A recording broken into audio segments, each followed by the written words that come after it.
hordoftoota kiyyaa ammas deebi'ee dhufeen jira. Akkuma sila isteeppii tokko lama jedhee isinitti agarsiisaa ture. Ammas immoo dibachuudhaaf gara mana shaaworii dhufeen jira jechuudha. Kunoo mataan koo hin dhaadhu jedhee isinitti mara akkuma miiccametti jira. Kanaafiyyuu amma gara dibachuutti. Isaan dhangidaarra immoo siistemii biraa baasee isaan dhangidaqee baatii itti naqee walitti makee ittiin dibataa ture fayyadamuun filadha. Harka kootiin borcuurra hidheeta. Gara dibachuutti qaxxitaan isin jedha. Buqqeedhaa kaasee hanga caafii mataa keenyaatti jechuudha.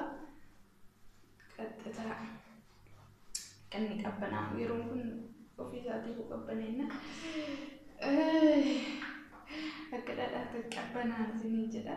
Hordoftoota kiyyaa kaameraa gootu gidduudhaan namatti cufee dhiifama guddaan isin jedha.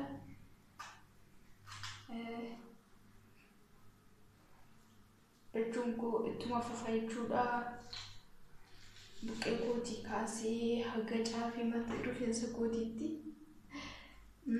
Innaa kan hin jedhu misaajii gootu jechuudha. Daqiiqaa 5 buqqee keessa misaaj gootanii uffata kun irraa balleessuutti jira. Innaa hordoftoota kiyyaa misaaj erga gootanii booda festaaliidhaan yookaan shaawor kaappii yoo qabaattan immoo shaawor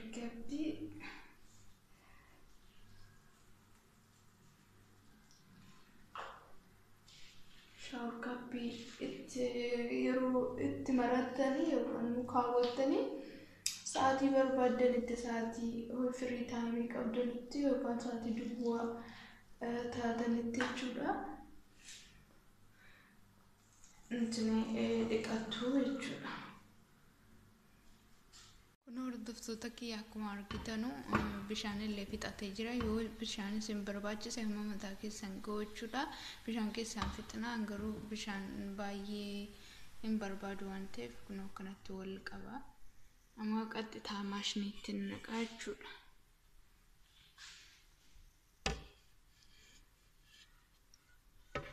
Kaameraamaaniin sanuma waan ta'eedha. Bishaan saakkabeetii wal qaba.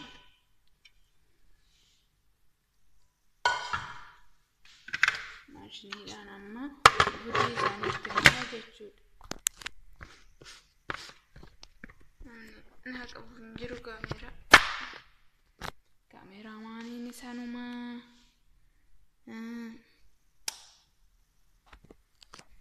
Hunduma tana jechuudha.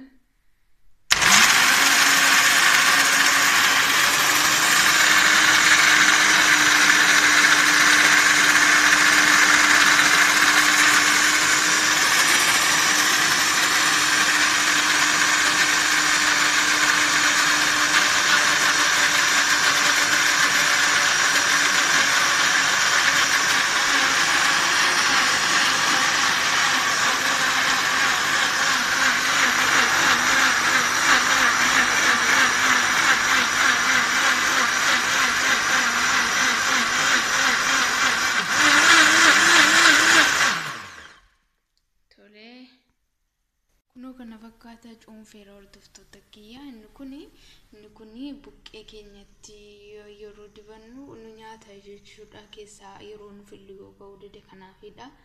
Kun akkasitti qullaa'ee jira. Kun qulqulluudha. Kun immoo qollataate jechuudha. Kun kana fakkaata jechuudha. Sun horichaadha wanti itti dabalee hin jiru tokko illee. Kun kana fakkaata isiniin jedha. Amma qaxxitaa gara rifeensa keenyaatti dibnee daqiiqaa 5 hin sukkumna jechuudha. Buqqee keenya kaafnee hamma caafii rifeensa keenyaatti dibannee hin sukkumna jechuudha buqqee keenya. Innaa dafee akka mataan keenya nuuf dheeratuuf akka nuuf bareedu cululuqu ilaalcha akka tolu nuuf godha jechuudha. Kun kana fakkaata isin jedha hordoftoota kiyyaa. Gara dibachuuf wanti seenaa like, share, subscribe gochuudhaan jajjabeessaa.